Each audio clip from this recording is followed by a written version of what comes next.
Halo, selamat malam teman-teman semuanya.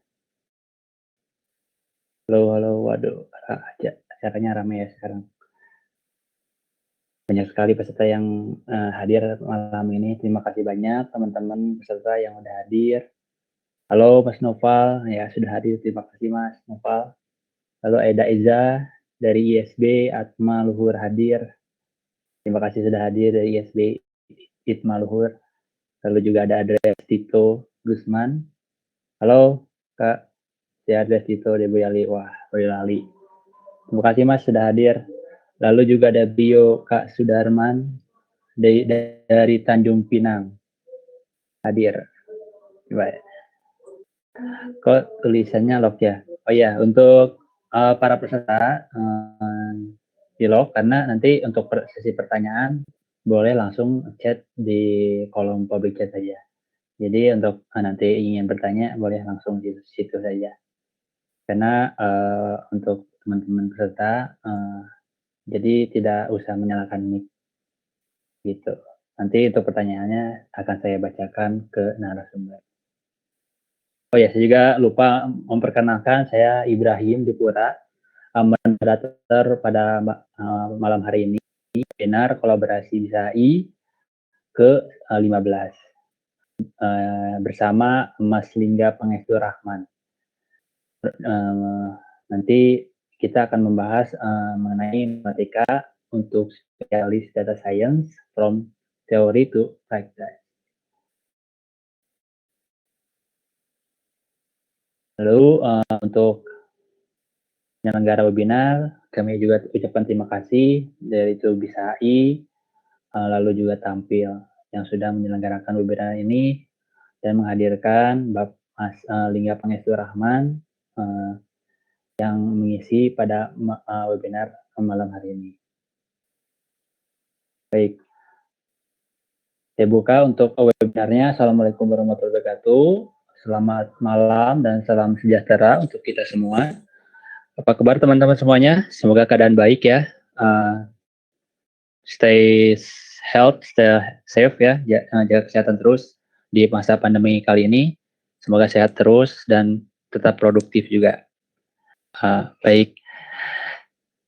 Jadi saya yang sudah saya tadi bilang kalau pada kesempatan malam ini saya akan menjadi moderator di acara matematika untuk spesialis data science dengan from theory to practice bersama Mas Lingga Pangestu Rahman. Baik, saya sapa dulu mungkin ya dari narasumbernya, Mas Lingga, apakah sudah terdengar suara saya, Mas? Sudah, Mas. Apakah saya terdengar? Baik. Ya, cukup jelas, Mas. Sip. Apa kabar, Mas? Alhamdulillah sehat. Gimana kita baru ketemu ya, Mas Ibrahim? Iya, betul. Saya baru moderatori webinar Mas Lingga ini. Tapi Mas Lingga sudah beberapa kali mengisi ya, Mas ya? Ini kedua kali sih. Betul. Nah, ini juga Mas Lingga merupakan data scientist dan beliau juga sedang menyelesaikan studinya di Pascasarjana ITB. Maka dari itu kita simak saja webinar pada malam hari ini. Apakah sudah siap Mas Lingga untuk webinarnya? Pemaparan materinya? Bentar. Oh iya, untuk PPT-nya tim panitia apakah sudah siap?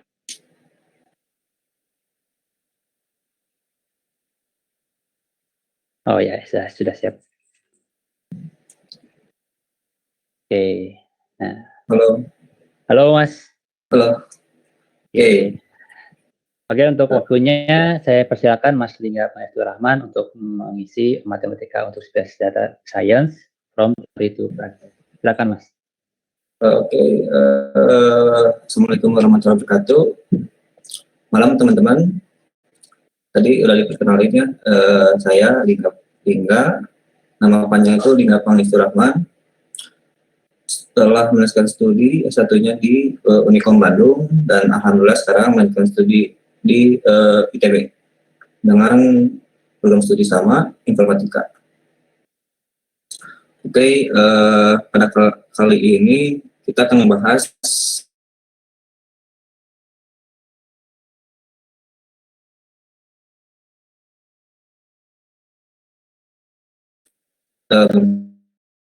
mungkin bisa next.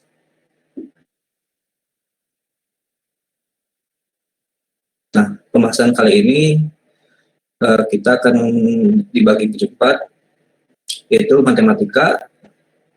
Apa itu matematika, kenapa matematika, terus fun fact yang mungkin anggapan tentang matematika itu sendiri.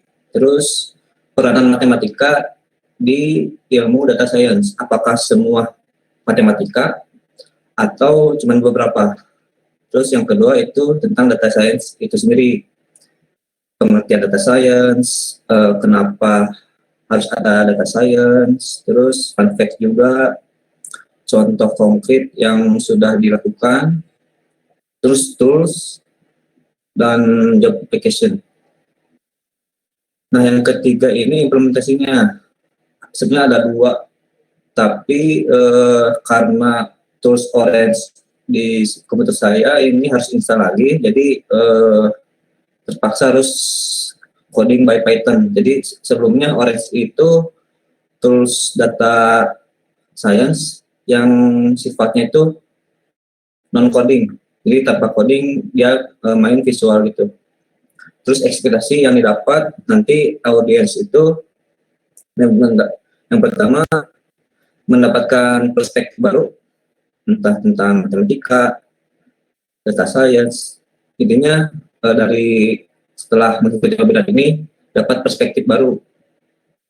Yang kedua dapat mengimplementasikan dari life cycle-nya, dan yang ketiga happy. Jadi senang di sini maksudnya ketika mengerjakan kita senang aja gitu, meskipun konteksnya matematika, statistik, tapi kita senang aja. Oke, next mungkin.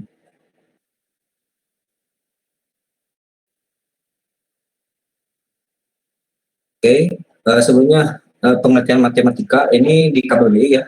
Jadi matematika itu ilmu tentang bilangan, hubungan antara bilangan dan prosedur operasional yang digunakan dalam menyelesaikan masalah mengenai bilangan. Mungkin kita asumsi atau di lingkup AI ini kita sering mendengar bahwa konsep machine learning, data mining untuk memprediksi output itu cenderung menggunakan fungsi matematis.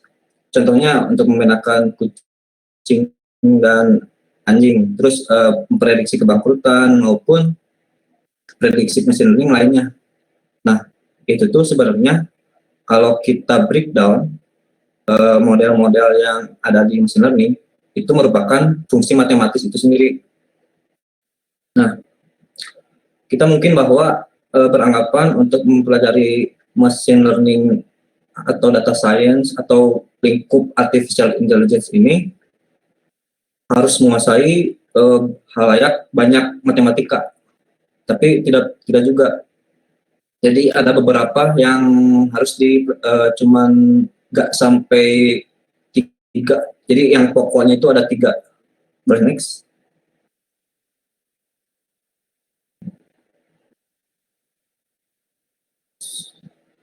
Nah, ini fun facts dulu ya. Jadi ngapain sih kita belajar matematika gitu? Ntar juga nggak akan kepake di kehidupan sehari-hari. Ini bisa benar, bisa salah. Benar kalau kita pakainya salah. Jadi kita nggak mungkin deh dalam dunia apapun atau bidang apapun nggak ada matematika. Kalau kita mencoba menghubungkan bidang lain gitu, yang sifatnya otak kanan atau kiri, kan matematika cenderung di otak kiri ya, objektif. Nah, kita coba hubungkan dengan desain. Dalam dunia desain juga membutuhkan matematika, cuman dia sifatnya tidak ngitung, entah untuk rendering, terus ada matriks gambar manipulasi, Itu kan sebenarnya itu fungsi matematika,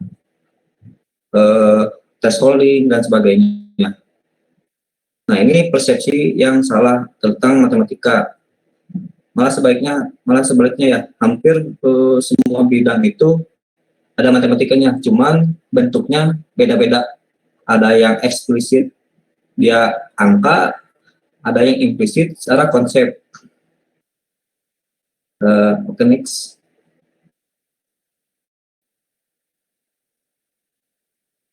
Next mungkin.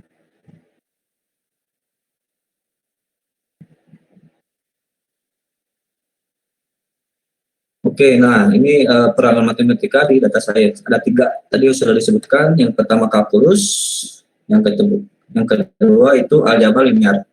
Terus dan yang terakhir itu StatPro. Ini pelajaran matematika yang biasanya di jurusan teknik informatika atau ilmu komputer. Jadi boleh next mas penjelasannya. Nah, pertama kalkulus. Jadi kalkulus itu cabang ilmu matematika yang mencakup limit, turunan, integral, dan deret tak terhingga.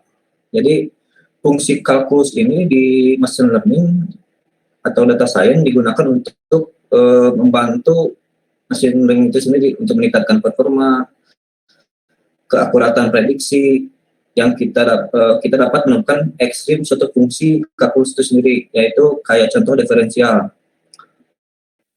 Itu untuk menghitung gradient descent ini di depan ini di grafik ini itu menggunakan fungsi kalkulus. Nah, di mana nanti ketemu fungsi optimalnya.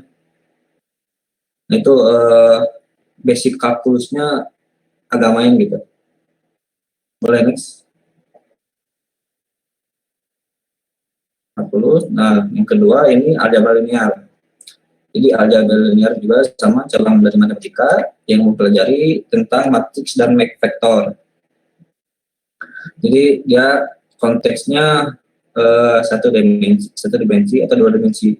Nah, kalau di machine learning atau AI ini banyak di main gambar, image gitu.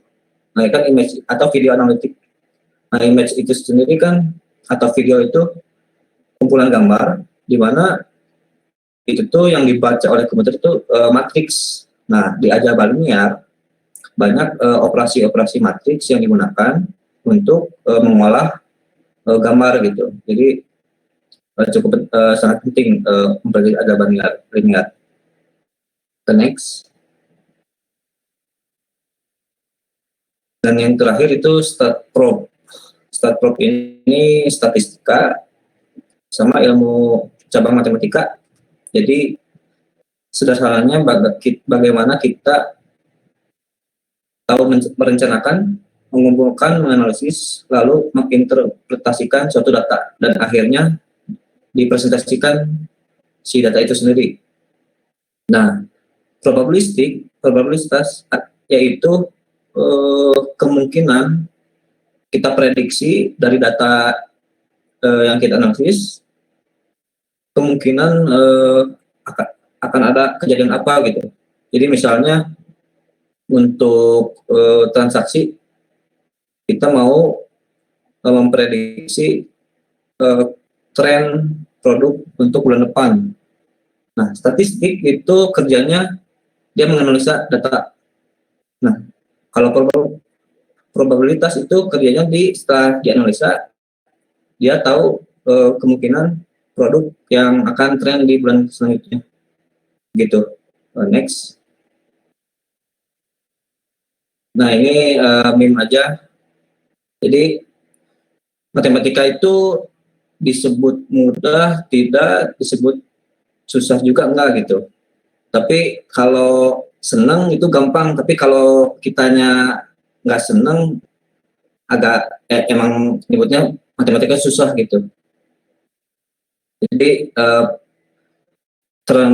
termnya itu kita harus senang dulu tentang matematika. Caranya kita tahu target penelitian kita atau belajar kita tentang konteksnya machine learning. Kita senang di machine learningnya. Nah, otomatis kita juga harus senang matematika. Boleh next. Nah, selanjutnya kita hubungkan ke data science. Untuk data science sendiri, ini pengertiannya, jadi data science itu penggalian atau bisa disebut ekstrak data agar dapat difilter serta didapatkan data yang benar untuk menghasilkan produk data yang sebenarnya. Sederhana gini, ada data banyak, terus kita ekstrak dan kita filter mana aja nih data yang dibutuhkan, tergantung domain kita maunya apa gitu, tentang prediksi, stok dan sebagainya. Boleh next.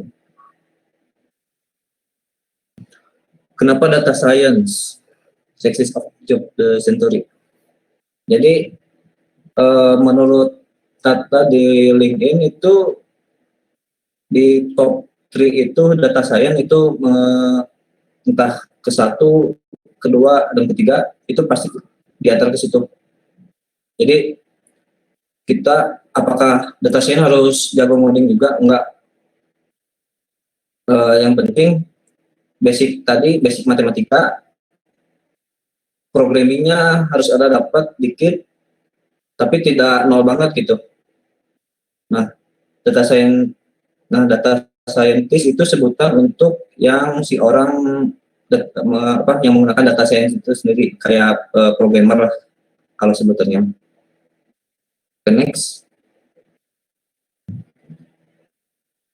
Fun fact.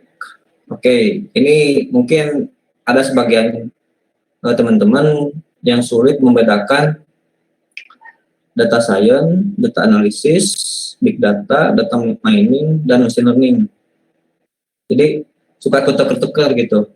Entah ini data science atau machine learning ya. Ini big data atau data science atau data mining. Nah, akan dijelaskan di slide selanjutnya. Boleh next, Mas? Nah, kenapa ini source-nya di Ontario? Jadi data science, big data, machine learning ini beda himpunannya. Kalau data science, data analysis, data analitik, dan data mining itu masih dalam satu himpunan. Cuman irisannya gini, kita mulai di data science dulu ya. Nah, kalau untuk data science itu ngelingkup data analitik, data analisis, dan data mining. Jadi nggak terpisah gitu. Jadi kalau ngomongin kita dari kecil data mining, nah data mining itu kerjanya cuman kayak memprediksi gitu. Jadi semacam teknik untuk melakukan prediksi. Tekniknya kenapa dipisah dengan machine learning? Jadi salah satunya teknik machine learning. Jadi di himpunan ini kan dipisah, sini dipisah. Nah untuk data analitik ini itu step sebelum melakukan mining. Ngapain aja di sini?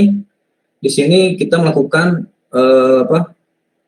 semacam transformasi dari data sebelumnya, data yang kotor. Sebelum itu data analisis. Nah, di data analisis kita melakukan yang disebut ETL. Jadi ekstraksi, transform, dan load. Dari sini lanjut ke data analitik, terus lanjut ke data mining. Terus di atasnya lagi data science. Nah, data science itu bagaimana kita dari dapat datanya berbagai sumber, lalu kita analisis dengan ETL, kita analitik ke kemungkinan atribut apa yang akan di mining. Nah, data mining adalah proses prediksi si datanya itu sendiri. Nah, datanya itu sendiri tekniknya itu salah satunya dengan machine learning. Nah, ini big data beda lagi. Kalau big data itu tuh tentang datanya itu sendiri. Datanya besar, terus bervariasi, terus secara volume besar dan bervariasi, dan memiliki time varian. Time varian itu sifatnya tuh entah 10 tahun ke belakang, 15 tahun ke belakang, begitu. Oke, next. Nah, Ini apakah data science harus menggunakan machine learning? Ini kepotong ya. Jadi sebutan data science itu tidak di lingkup dunia AI. Jadi di dunia statistik juga ada sebutan data science yang biasanya itu menggunakan Excel. Jadi data science juga bisa menggunakan Excel. Tapi untuk konteks AI biasanya dia menggunakan teknik machine learning. Jadi untuk Excel sendiri itu teknik jadul lah, tidak disarankan karena sifatnya itu kan tetap rule based gitu, jadi nggak bisa memprediksi masa yang akan datang gitu. Oke, next. Nah, success story tentang data science ini di tahun 2012 ya, tentang ada dua tentang bola, yang pertama Jerman World Cup taktik. Jadi taktik bola dengan menggunakan data doang. Dari data kita analisis tanpa menyewa pelatih atau ahli bola sekalipun. Jadi kita main data doang. Dan terbukti di Euro 2012 Jerman berhasil juara ya, hanya menggunakan data analisis. Nah, dari situ data analisis di dunia persepak bolaan agak naik. Maka di Indonesia juga ada tim analisnya. Nah, ini analisis itu ngumpulin data-data pemain, entah pemain kita dan pemain lawan gitu. Oke, next.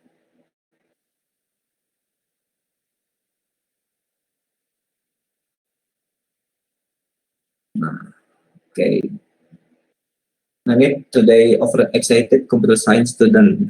Nah, itu keresahan mungkin dari jurusan informatika. Jadi kebanyakan mahasiswa itu, tidak semua,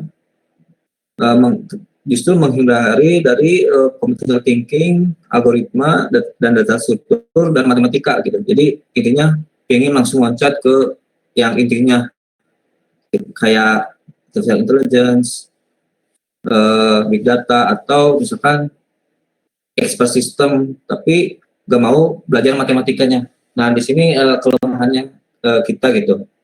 Maka untuk khusus untuk mahasiswa yang sedang studi informatika, ini wajib hukumnya mempelajari ketiga yang di bawah itu, matematika, data struktur, dan algoritma, dan computational thinking.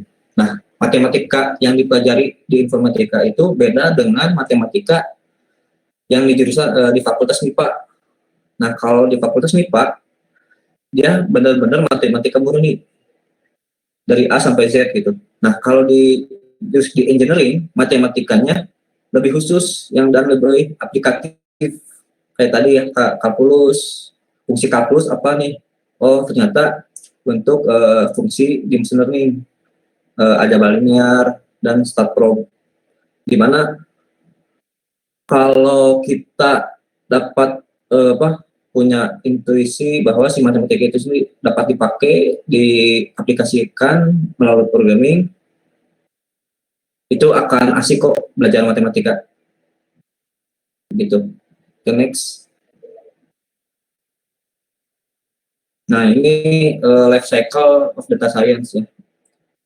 Nah, kalau di gambar di kanan itu sebenarnya ini ada beberapa, cuman saya rangkum menjadi 6 gitu. Bisa sampai 11, sampai yang komunikasi, skill komunikasi, dan mempresentasikan si data itu sendiri. Tapi di sini saya rangkum yang poin utamanya, tapi ini sangat penting untuk dipelajari gitu. Yang pertama, business requirement atau understanding. Yang kedua, data collecting. 3, data planning. Yang 4, exploratory. Dan yang kedua, modeling. Dan yang terakhir itu performance evaluasi atau evaluasi dari hasil model machine learning kita. Oke, next. Nah, business requirement atau understanding. Jadi ketika kita dihadapkan dengan data gitu, dan perusahaan atau instansi ada data nih, terus kita nggak tahu nih mau diapain datanya. Nah, sebelum situ kita bikin fondasi dulu, bisnis understanding-nya kayak gimana, subjek penelitian kita mau ngapain nih dengan data ini. Contohnya data data transaksi di minimarket dari 6 bulan terakhir, ada data transaksi banyak nih, ada ribuan, bahkan jutaan mungkin. Nah, dari situ kita define dulu nih requirement-nya apa aja, entah dari perusahaannya atau dari kita sendiri yang emang pengen tahu aja gitu. Contohnya dari tadi transaksi 6 bulan terakhir, kita tahu dari transaksi itu pasti kita kalau konteksnya AI pasti menemukan suatu pola, entah pembelajaran atau transaksi setiap harinya, terus produk yang mungkin banyak dibeli, bahkan diskon untuk bulan selanjutnya kira-kira apa ya diskonnya. Nah, kita bikin fondasi dulu tentang business requirement atau understanding, lalu kita ke step selanjutnya. Jadi dari sini pada saat kita dihadapkan dengan data, jangan langsung ke teknis machine learning, tapi kita understanding dulu nih si datanya itu tentang apa, analisis sekilas. Nah, dari situ muncullah insight. Nah, dari insight itu muncullah ide yang mungkin berguna bagi perusahaannya atau instansi. Boleh next. Oke, nah yang kedua ini data collection. Nah, data collection itu di layer pertama ya.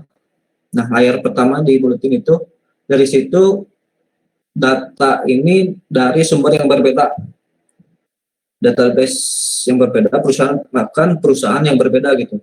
Kita dikoleksi, dikumpulkan, lalu masuk ke namanya proses ETL, jadi extract, transfer, download. Nanti kita ekstrak mana aja nih atribut yang dibutuhkan.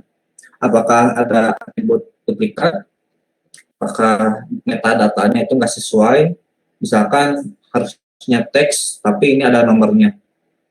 Terus dari ekstrak itu kita transform ke bentuk baru yang sudah diperbaiki gitu dari strukturnya, lalu kita load, dan di proses load ini gunanya untuk merebrand si data itu sendiri, rebrand ulang. Nah, dari proses load itu sendiri hasilnya akan dilanjutkan ke step selanjutnya. Boleh ke step yang ketiga.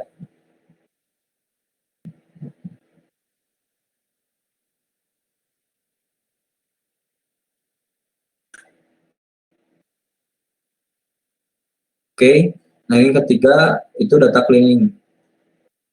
Jadi data cleaning ini pembersihan data masih di data collection. Data cleaning itu proses ETL di mana contoh data kotor atau data bersih. Contohnya kayak gini. Data kotor itu sebuah record itu kadang datanya itu kosong, misalkan nama, alamat, nomor telepon, jenis kelamin. Nah, di satu record itu cuma ada namanya doang. Nah, itu yang disebut data kotor. Nah, solusinya gimana nih untuk membersihkannya? Yang pertama, bisa diisiin default.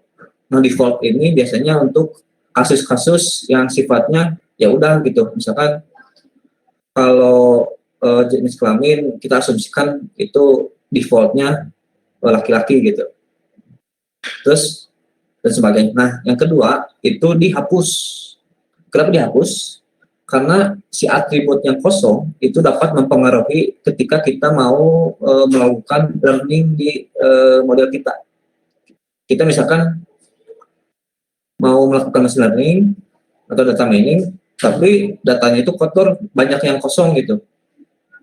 Kalau nggak dihapus atau kita set default si atribut yang kosong itu, nah ini itu akan mempengaruhi akurasi hasil training kita, begitu. Nah, oke, next. Nah, yang keempat itu eksplorasi data analisis. Jadi ini berkaitan dengan eksplorasi. Datanya udah ada, subjek penelitian kita udah dapat, terus datanya juga udah bersih nih. Terus kita mau ekspor apa nih dari data kita. Nah, maksudnya ekspor ini kita ngebaca sekilas, terus data yang tadi ya udah bersih, kita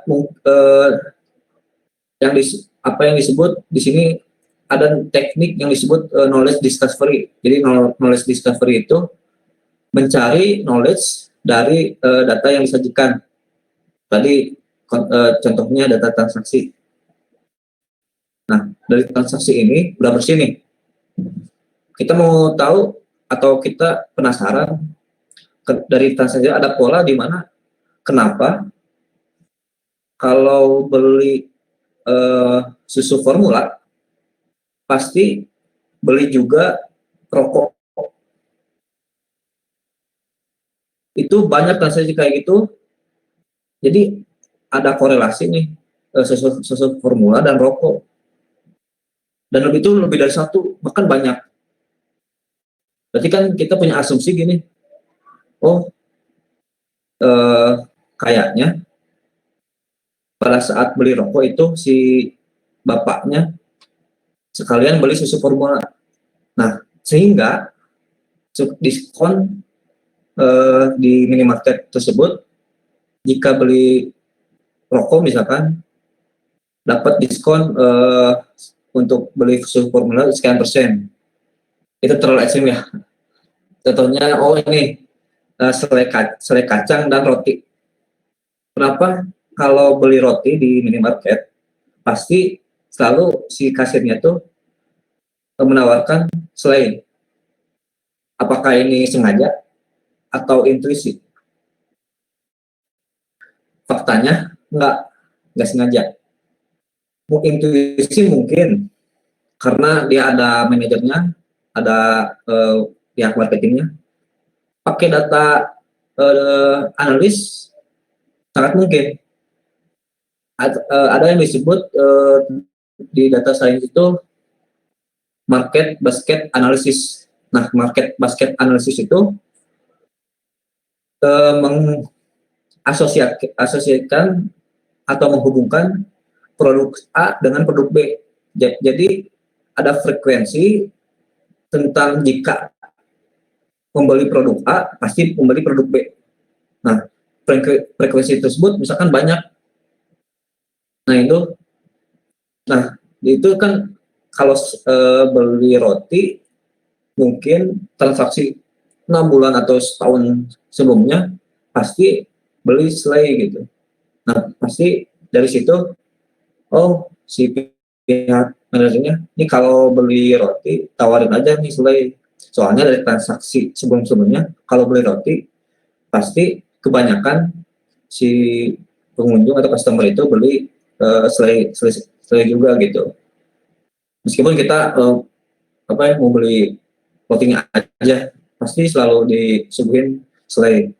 Atau bahkan ada diskon beli roti gratis selai. Nah itu ketersambungan atau asosiasi produk gitu. Boleh next.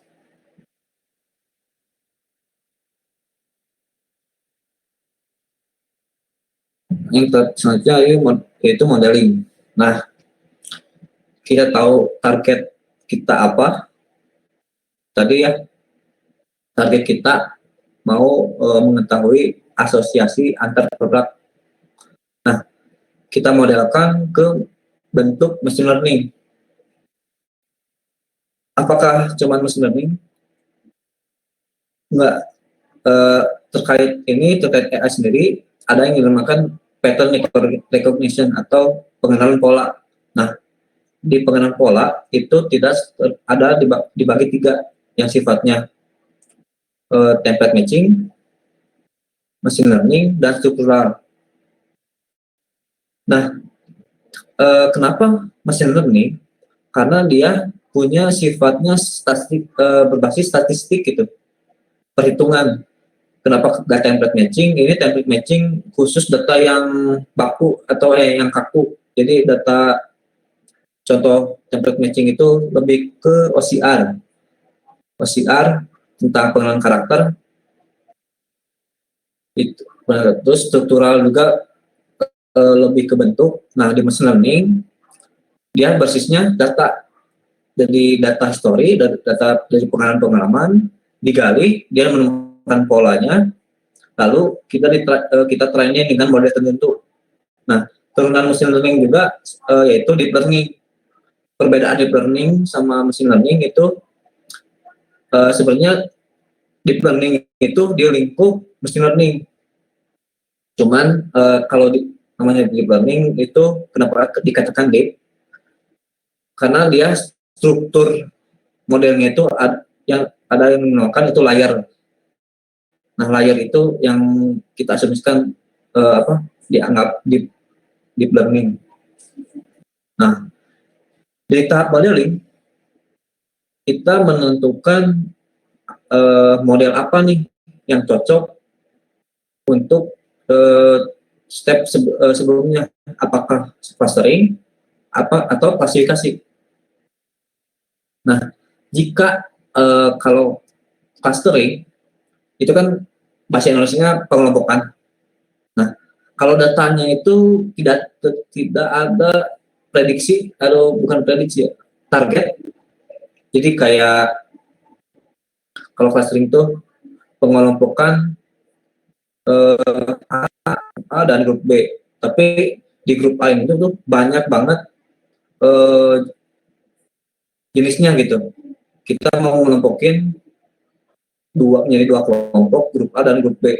Atau klasifikasi, memprediksi harga, memprediksi produk yang mungkin jadi trending, dan sebagainya. Oke, boleh next.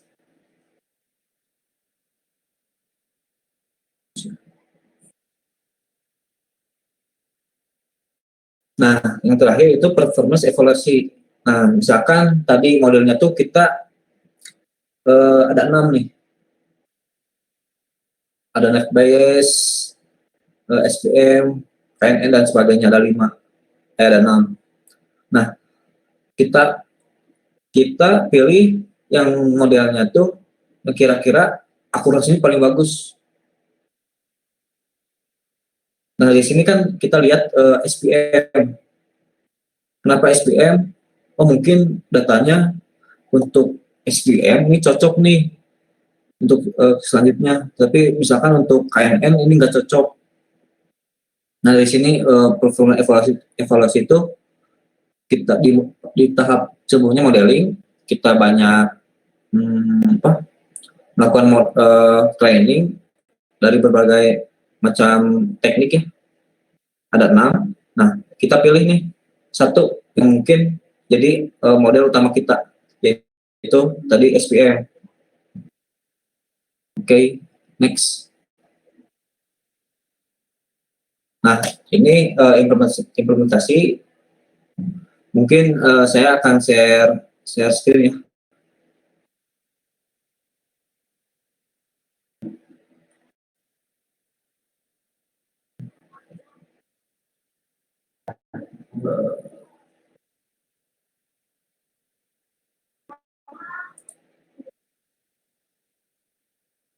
Oke.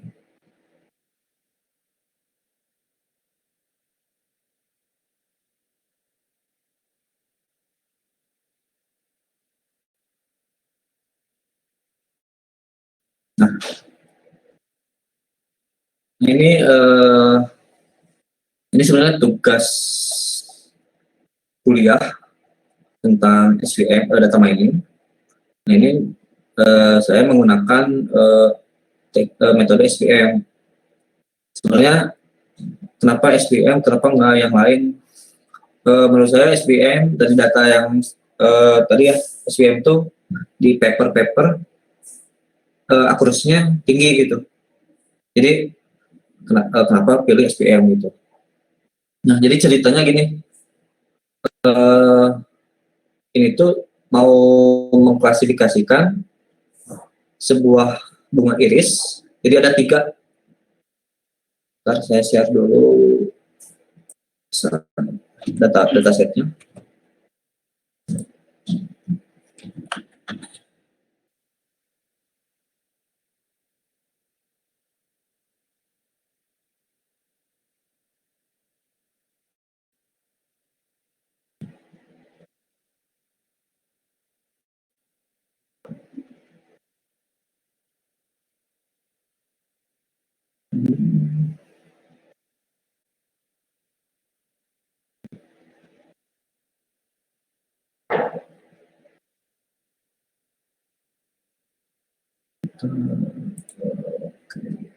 Oke.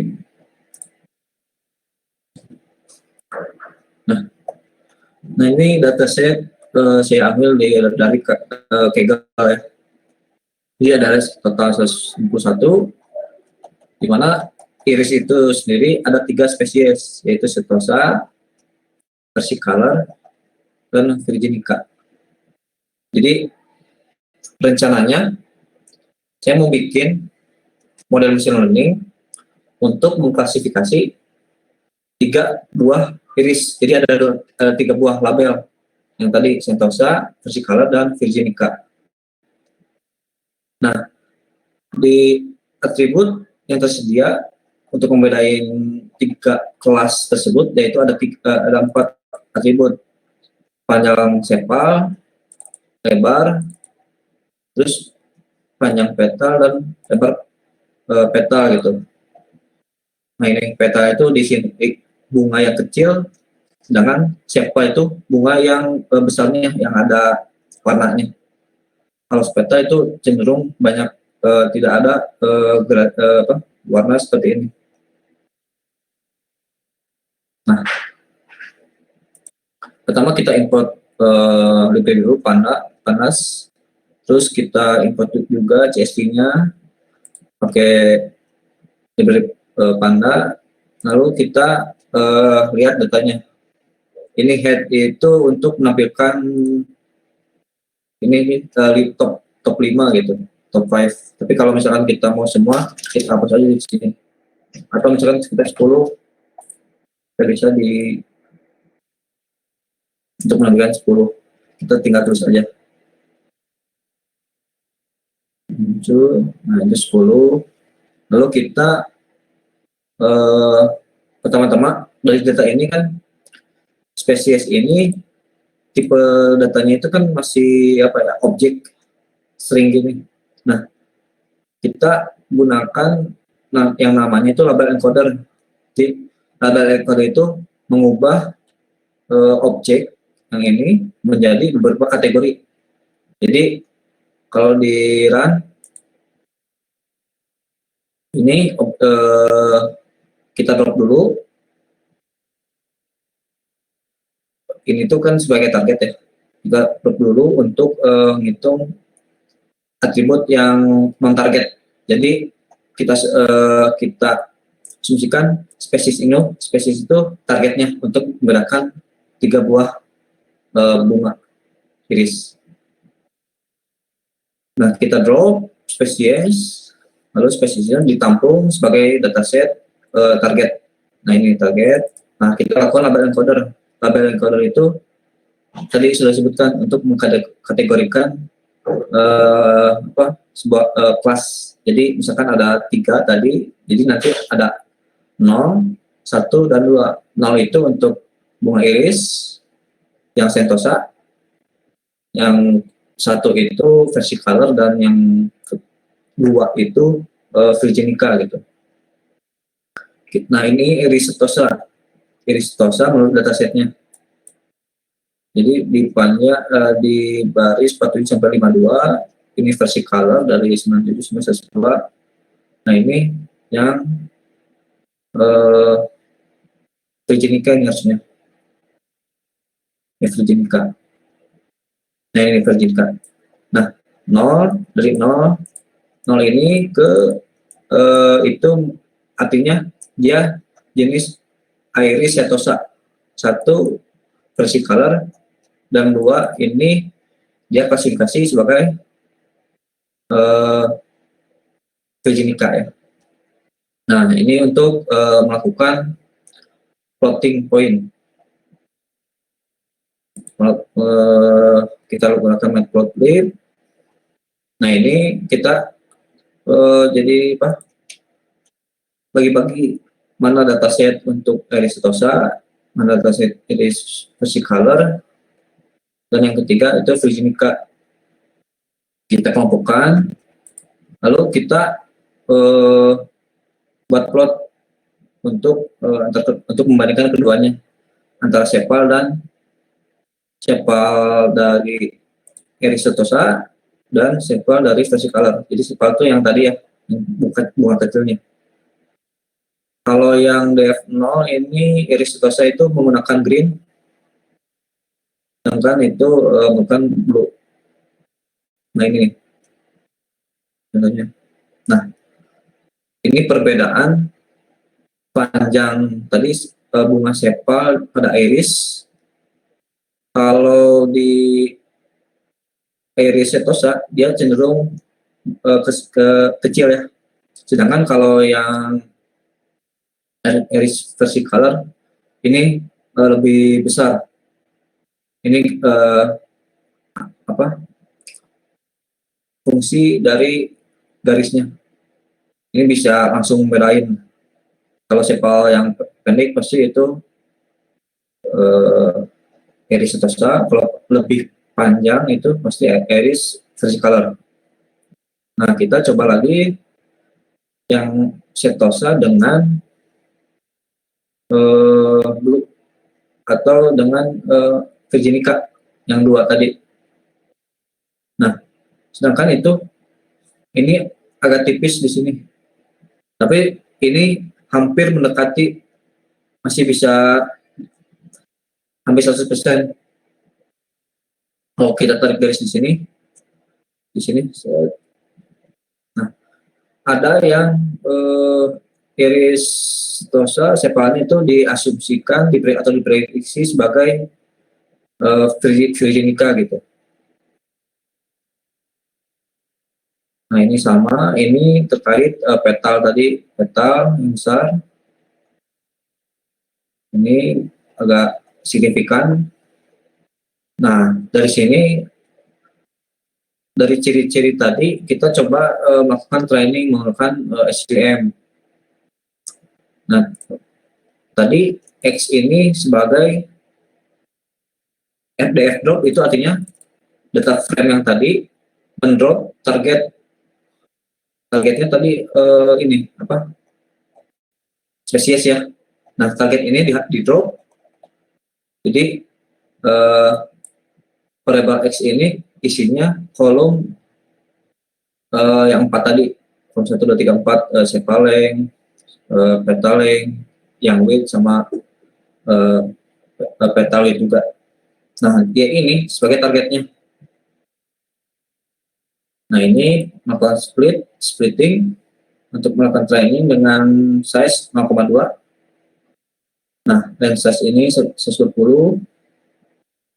sebagai training, dan testing 30. Ini kan 150 ya.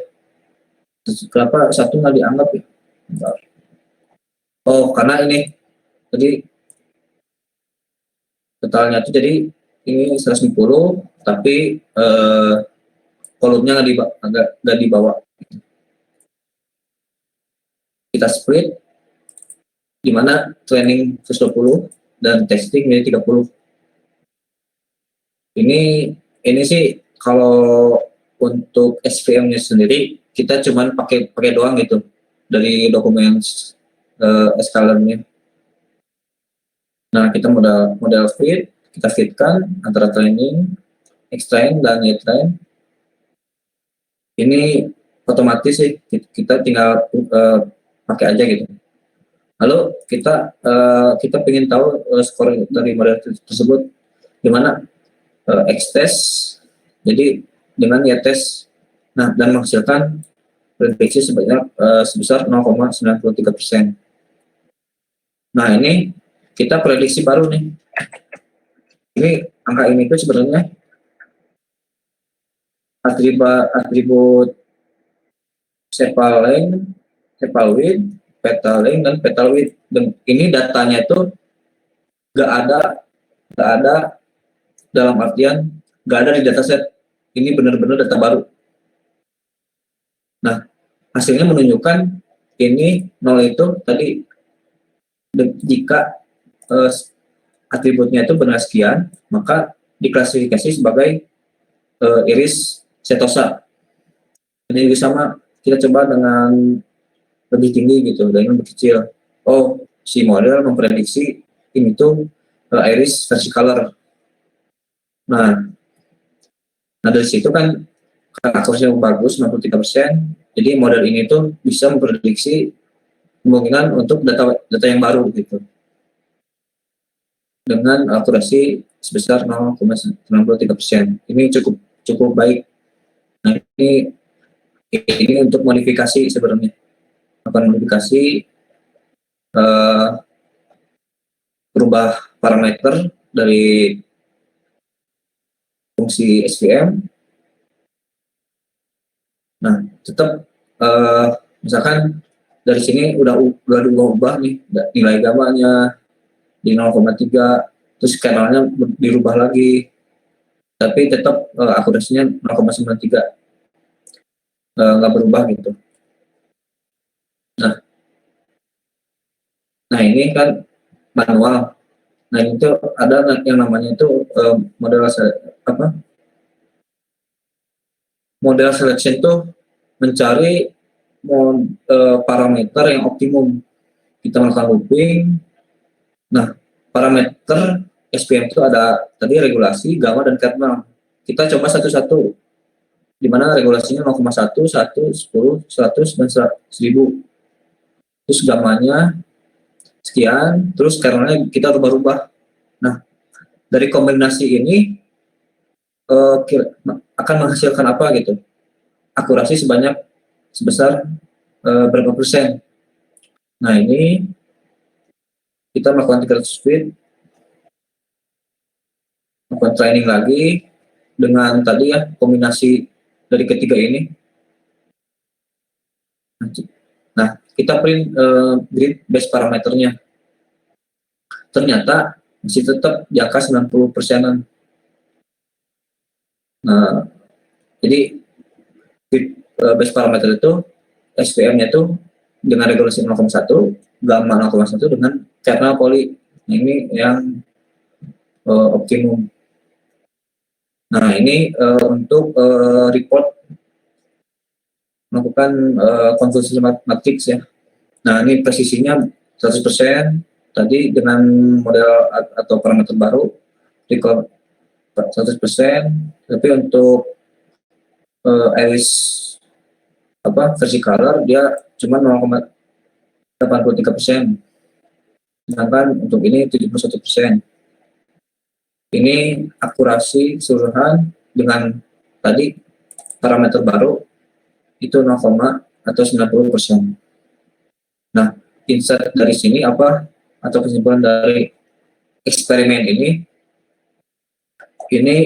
model yang tadi yang menggunakan model selection, terus kita dengan parameter yang default, ini tanpa parameter artinya dengan ini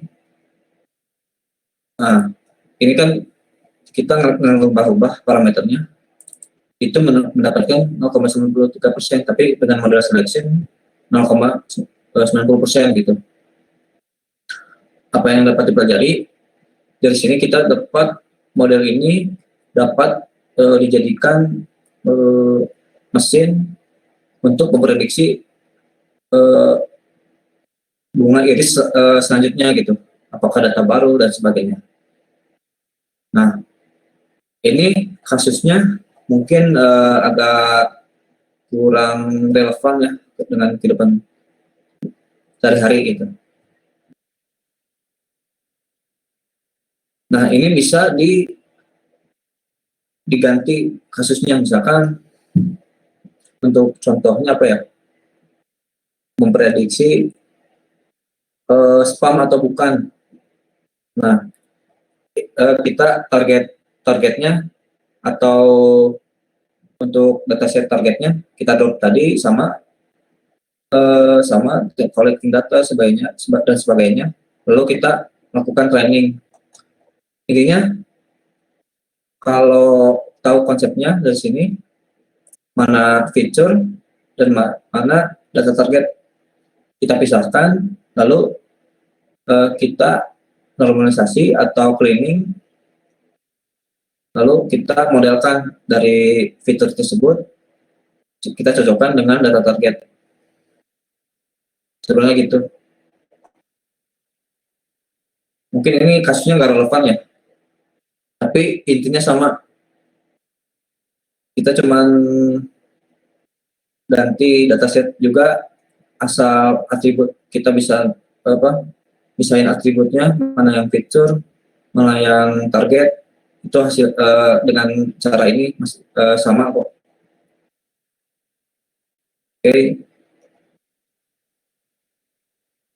Oke, paling sekian tentang webinar ini.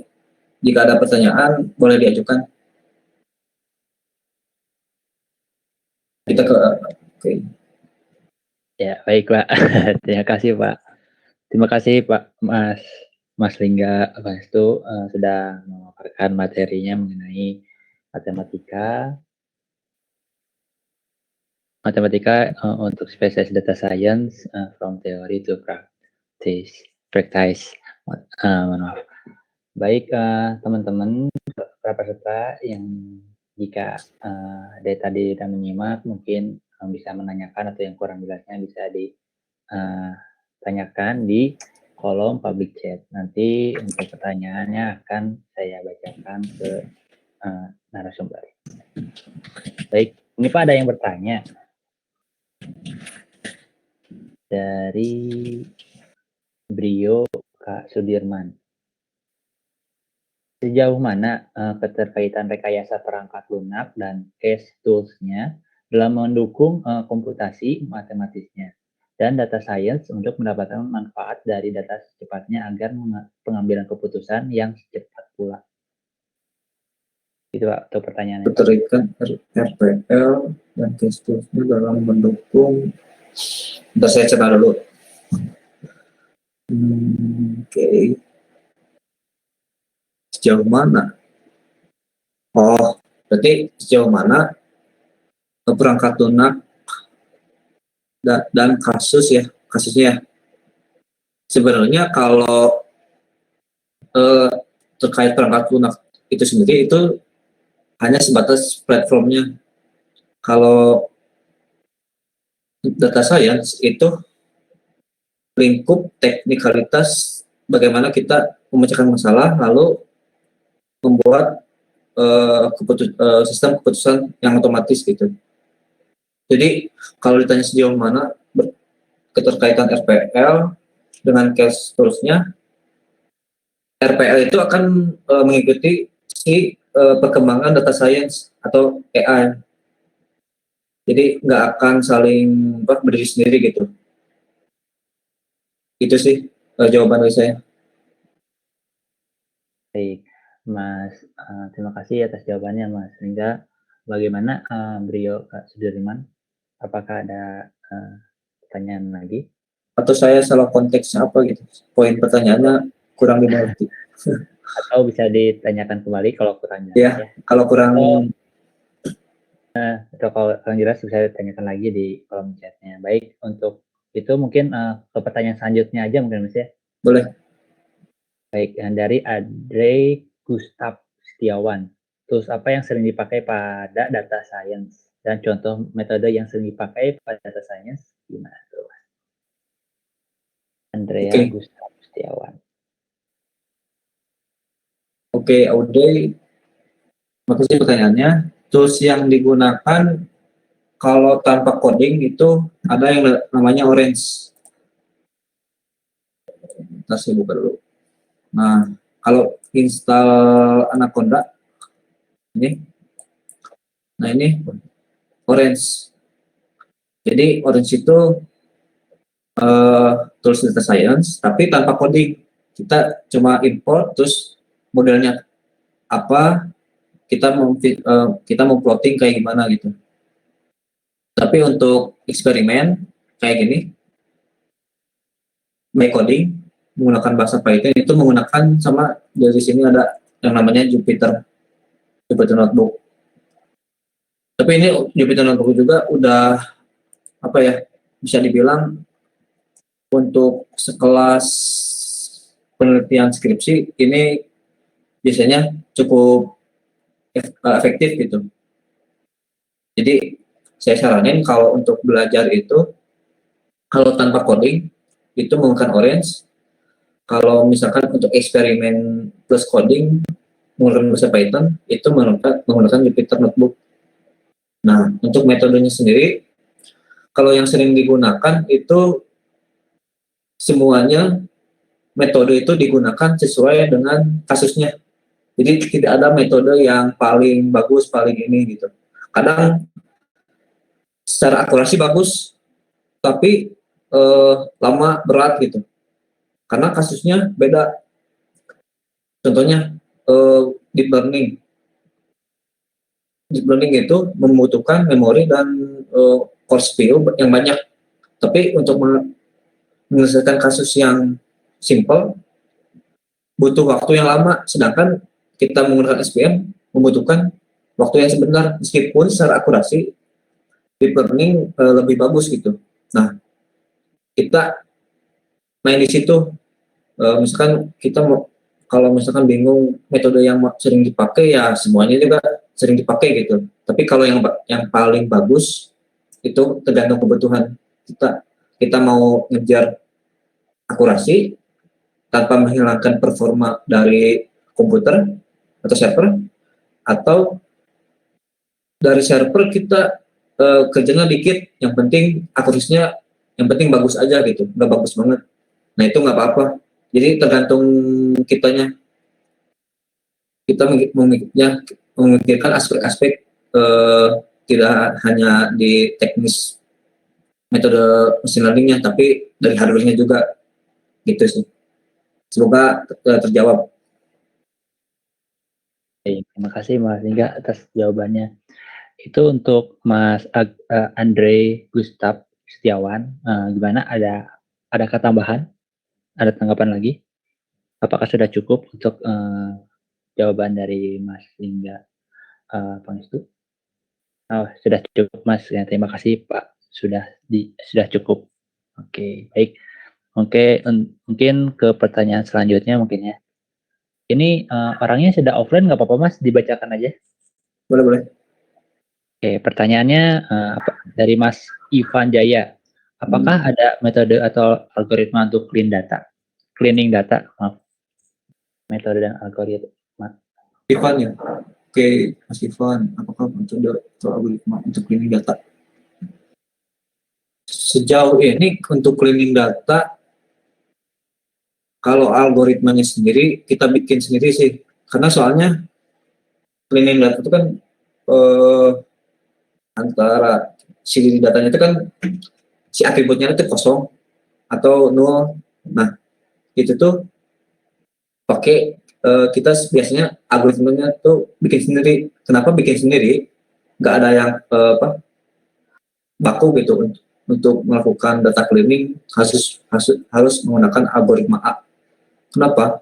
Karena untuk melakukan cleaning data itu kasusnya beda-beda. Jadi misal atribut A sampai Z itu A sampai D misalkan itu kosong semua. Nah, itu tuh kita mau hapus atau kita isi default angka gitu atau default object.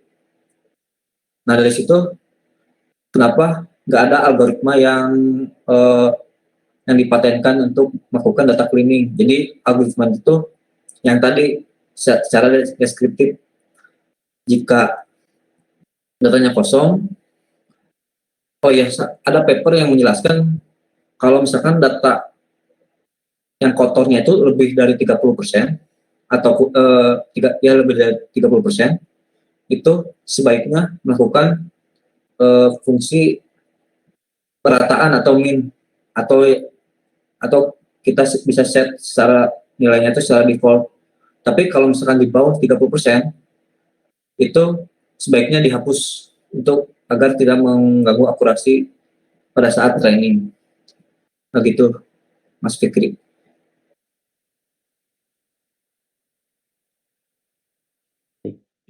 Terima kasih Mas Ringga atas jawabannya dari untuk pertanyaan dari Mas Ivan Jaya.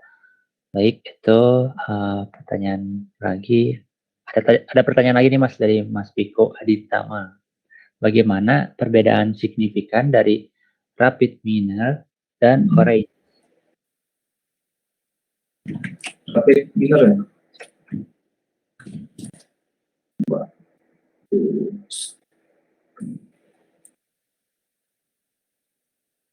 Jujur saya belum pakai itu yang namanya tools rapid miner.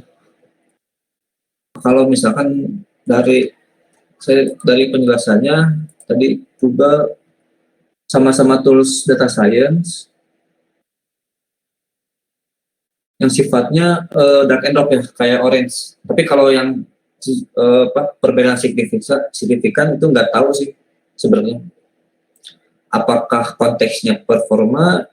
Kalau misalkan rapid miner dan orange itu, misalkan orange itu untuk eksperimental bagus, tapi kalau yang untuk data yang banyak dia lemah. Itu belum sampai sejauh itu sih.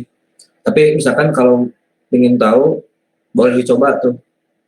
Bukan terkait keterbatasan kita pakai metode apa atau plugin tentang masalah visualisasi, tapi tentang kita coba dengan data yang banyak, sejauh mana nih tools itu bekerja, apakah lebih cepat tools A atau tools B, kita kerja di performance-nya.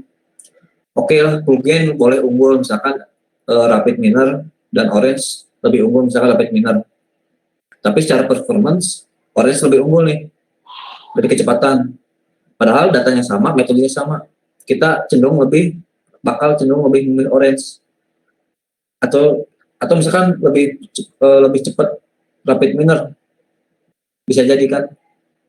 Nah jadi tolak ukurnya sama performance. Kalau plugin tentang itu sebenarnya plugin itu opsional sih, yang sudah di set default itu yang emang benar-benar tools yang dibutuhkan. Itu sih, semoga terjawab. Baik. Oh sudah, oke. Mas, thank you untuk jawabannya dari Mas Piko Aditama. Ini ada lagi Mas pertanyaan dari Diwan Duru Austia. Izin bertanya Mas Tingga, untuk penelitian baiknya kita cari pengembangan algoritma terbaru atau cari dataset terbaru? Nah itu gimana Mas? Tuh, kenapa nih Mas? Diwan Daru ya? Oke. Ya, Diwan Daru. Cari pengembangan baru, dataset terbaru. Untuk penelitian misalnya skripsi ya? Ya betul, penelitian. Atau skripsi atau penelitian sejenisnya. Nah, sebelum melakukan penelitian, kita baiknya antara itu tuh kalau milih algoritma dan dataset itu step ketiga. Nah, yang pertama itu yaitu kita punya masalah apa nih, sehingga kita mau meneliti antara tentang kita mikirin datasetnya atau algoritmanya.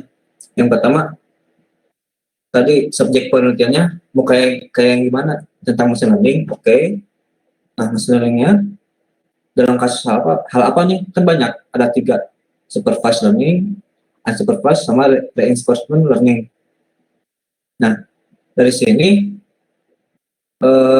oke, misalkan kita coba supervised learning ya, klasifikasi. Nah, klasifikasi itu butuh yang namanya dataset. Nah, kalau untuk penelitian, untuk skripsi, itu kalau dataset yang terbaru, kalau sentimen analisis mungkin ya bisa jadi. Tapi untuk kasus-kasus transaksi, nggak mungkin transaksi yang terbaru. Pasti transaksi yang entah 6 bulan terakhir, 1 tahun terakhir. Nah, misalkan untuk dataset yang terbaru, sentimen analisis tentang pemilihan presiden, itu kan pasti butuh dataset yang terbaru nih, bukan presiden yang 4 tahun yang lalu kan. Di Twitter misalkan, kita scrape-nya tuh by waktu, misalkan by bulan Mei bisa sampai Agustus kita scrape. Nah, itu kan sebagai dataset. Nah, itu pasti yang terbaru, gak mungkin data yang terlama. Nah, kalau pertanyaan yang tadi kembali, kita cari pengembangan algoritmanya atau dataset yang terbaru, tergantung kita meneliti apa. Kalau pengembangan algoritma, kalau algoritma kan pengertiannya, algoritma itu bagaimana cara kita menjelaskan masalah. Nah, kalau algoritma jangan dipikirin, yaitu kasusnya yang dipikirin. Kasusnya apa? Nah, bagaimana kita mencari datasetnya? Apa kita cari manual yang tadi ya, sedimen analisis di Twitter, melakukan scraping data, atau kita ke perusahaan, atau yang kayak seperti Kaggle. Kaggle itu open data, kita cuma download, ada datanya. Terus, nah, dari data itu, ini tuh kita mau klasifikasi atau clustering. Terus kita breakdown nih, algoritma klasifikasi apa aja. Misalnya tadi SVM, HMM, atau decision tree. Untuk clustering apa. Nah, dari situ pilih algoritmanya. Atau sebelum milih, tadi melakukan yang di life cycle data science itu nomor 6, evaluasi ya. Nah, kan itu banyak tuh melakukan algoritmanya. Nah, dari situ aja bisa kita lihat, oh, mana nih algoritma yang bagus untuk dataset yang saya kumpulkan. Jadi jangan terfokus ke algoritmanya, tapi boleh lebih ke datasetnya. Kan dari situ kan kalau kita baca sekilas dataset itu bakal dapat insight ya.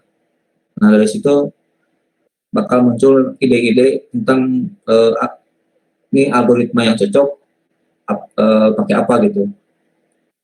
Gitu sih kira-kira. Semoga terjawab. Baik, terima kasih Mas Nega atas jawabannya lagi. Bagaimana dari Diwandar Purustia, apakah sudah cukup? Oke, terima kasih katanya Mas Nega atas jawabannya. Baik, adakah pertanyaan lagi dari para peserta untuk webinar pada malam hari ini? Oh, ini ada nih, maaf pertanyaan saya. Saya bertanya lagi, Mas Nega. Ada tahu coach atau website yang menginfokan kumpulan-kumpulan algoritma yang masih klasifikasi atau clustering dan lain yang mana aja Mas? Baik, saya buka di keywordnya itu untuk belajar ya,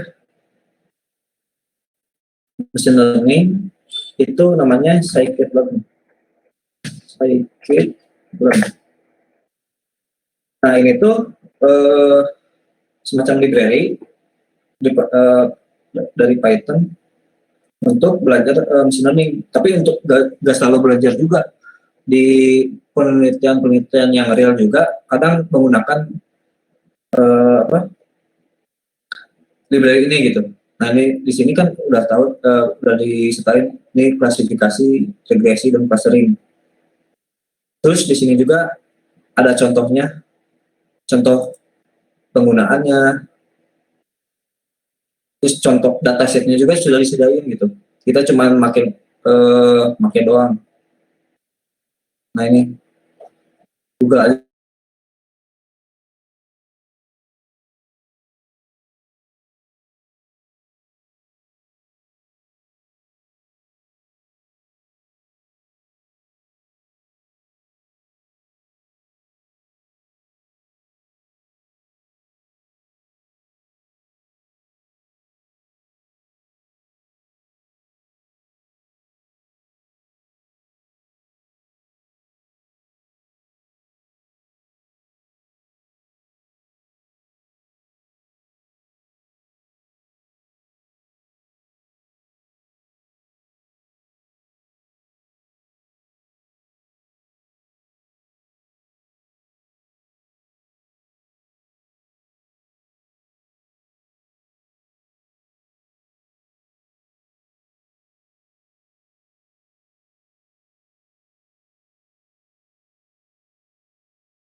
Halo, halo, apakah terdengar?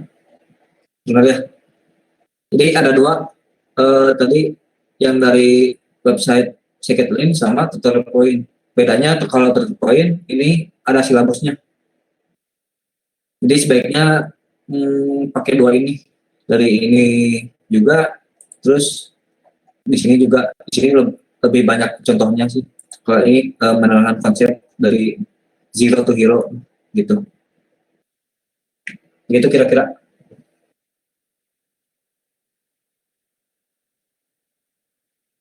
Halo. Ya, baik. Terima kasih Mas Lingga atas penjelasannya kembali dari pertanyaan Mas Ivan Jaya. Mungkin ada lagi dari para peserta untuk bertanya kembali. Apakah sudah jelas untuk dari Mas Lingga terkait data science ini atau gimana? Apakah sudah? Mungkin sedikit saya ini ya Mas ya, boleh promosi sedikit Mas? Boleh, boleh. Boleh.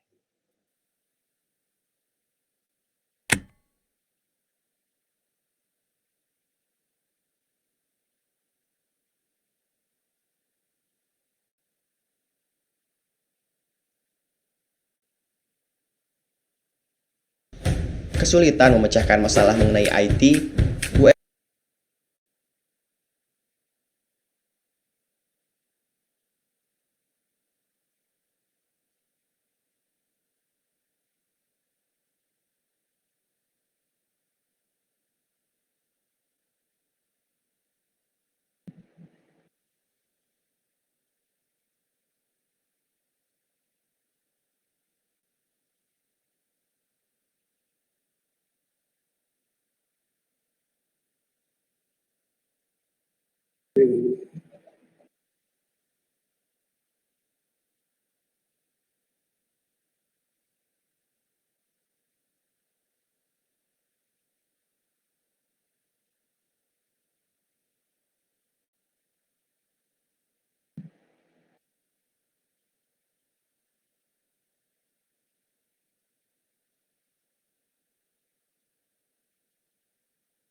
Mas, boleh ada slide terakhir? Halo. Halo? Maaf, tadi ada kendala sedikit dari saya, Oh, ya. koneksinya kurang stabil. Baik, saya sedikit share terlebih dahulu.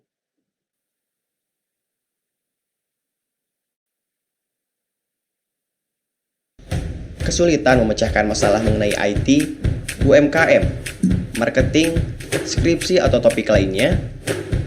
Berkenalanlah dengan fitur dari Bisa.ai Academy, yaitu diskusi private, di mana kamu bisa melakukan diskusi secara personal dengan orang-orang yang ahli di bidangnya, yang pastinya online dan secara dua arah, langsung dengan pengajar yang kompeten. Tunggu apa lagi? Siapkan pertanyaanmu dan tanyakan kepada pengajar mengenai topik yang ingin kamu tanyakan melalui fitur diskusi private. Untuk info lebih lanjut, silakan hubungi kontak yang tertera di video ini.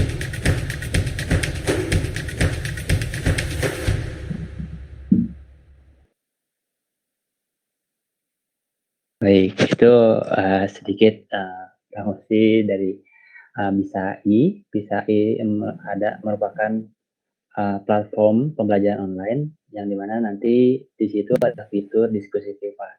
Kebetulan Mas Lingga Pangestu juga ada Mas ya di situ Mas ya untuk diskusi privat. Oh iya.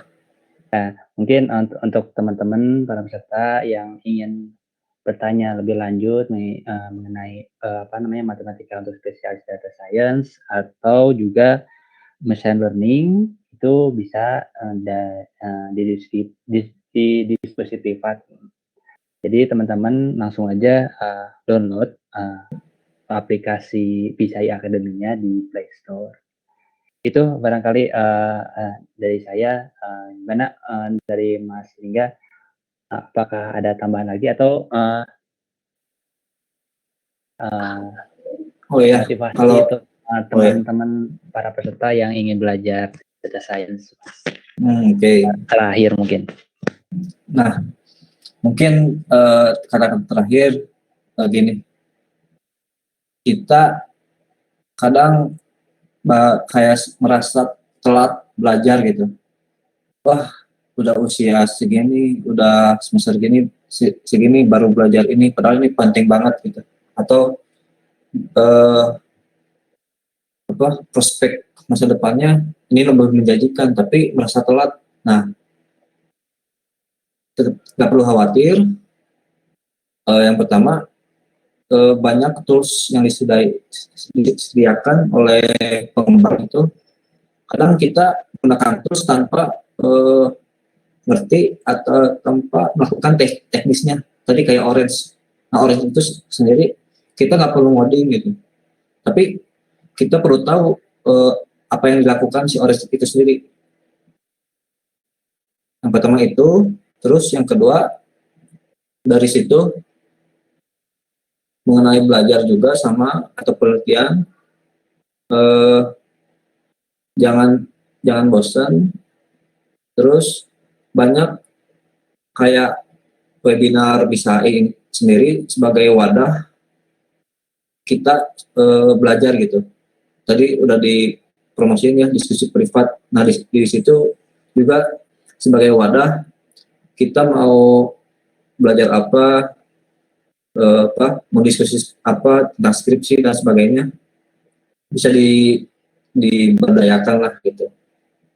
Itu sih dari saya. Sekian. Oke, baik. Terima kasih Mas Lingga atas sharing ilmunya, pemahaman materinya juga sangat kepake banget nih untuk saya dan mungkin juga para peserta ya untuk termotivasi untuk belajar data science. Oke, untuk selanjutnya mungkin